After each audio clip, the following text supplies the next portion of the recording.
Hey guys, got a really cool one for you today.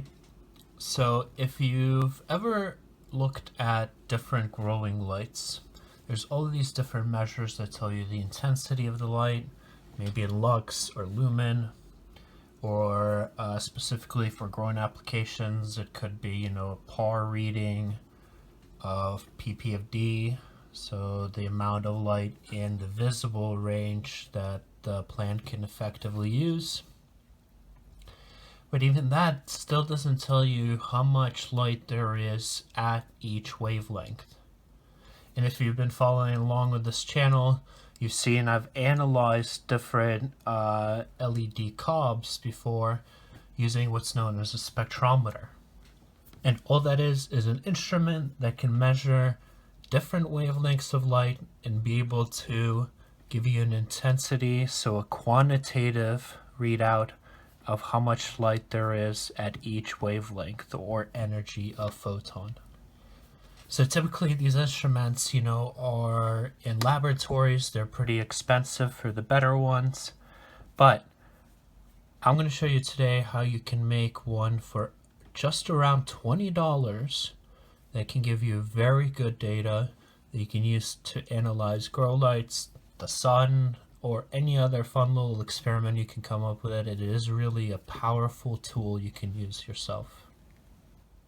So I followed a guide by Theremino, and they have many cool little open source projects, and it basically goes through all of the basic science of diffraction, of how spectroscopy works, and how to build one of these small spectrometers.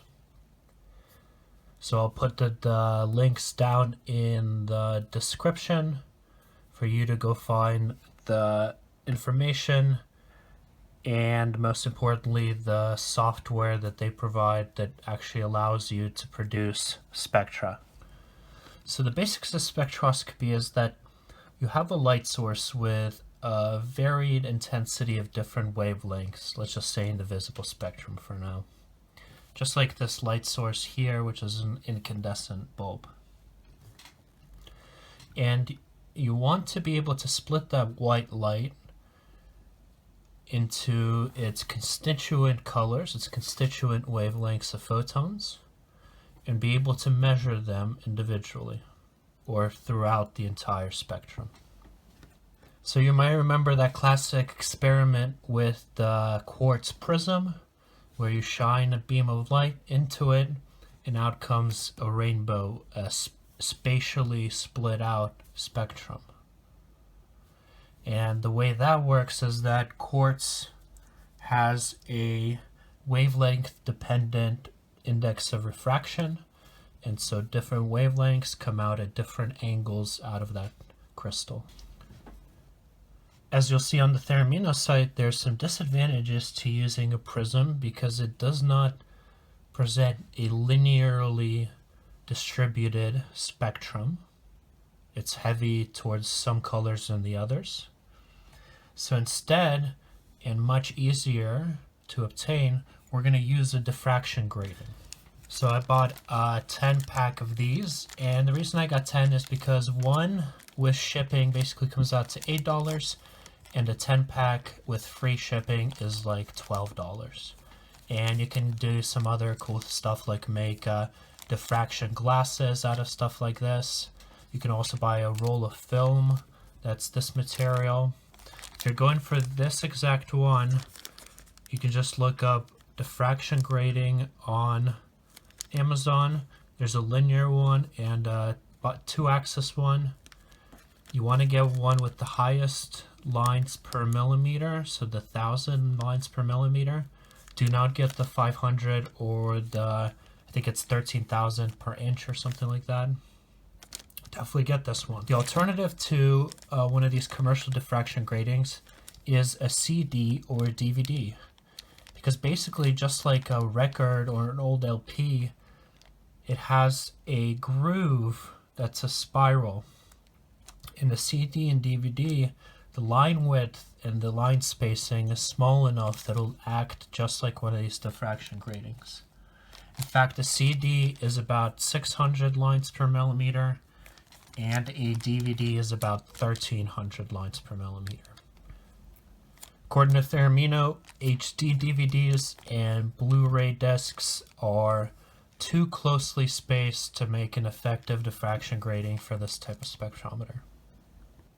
So basically the way these diffraction gratings are going to work for us is that white light coming in and hitting these closely spaced features are going to diffract, and they're going to diffract or basically bounce off at a different direction. And that angle of diffraction is going to vary based on the wavelength. So the white light is again going to be split spatially based on the wavelength. So you can see that already if I move around this grating. Alright, so I have my incandescent light bulb here, and if we take our diffraction grating, start moving around, we can see that rainbow spatially distributed spectrum from the red, orange, green to blue.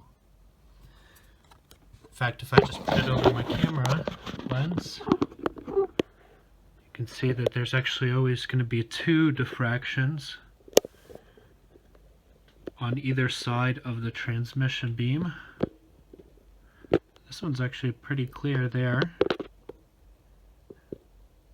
Nice strong blue band and lots of red by the looks of it on this incandescent light bulb.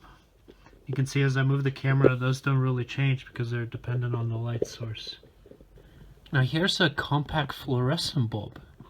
Much more interesting, much more of a spiky spectrum with individual emissions.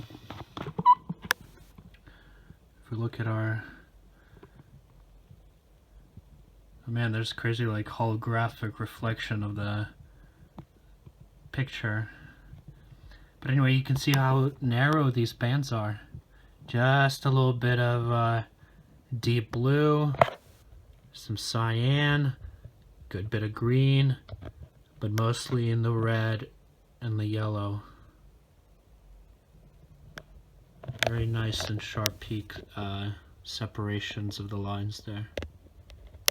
Okay, so you can clearly see how one of these diffraction gratings can separate out white light and help us get an image of spectrum of the light that we can then digitally convert into an actual spectrum. So along with the diffraction grating, the other key thing you're going to need is something to act as the detector. So obviously just now we used the camera phone as the detector, and you could make one of these with your smartphone. But instead, what also works really well is a really cheap webcam. So here's one I got for I think $9, and they had one for I think $4, but that one would have taken about a month to ship. So let's just take a look at that. So here it is, USB plug-in, so we can just plug it into a laptop or a tablet. And I think it claimed to be 12 megapixels.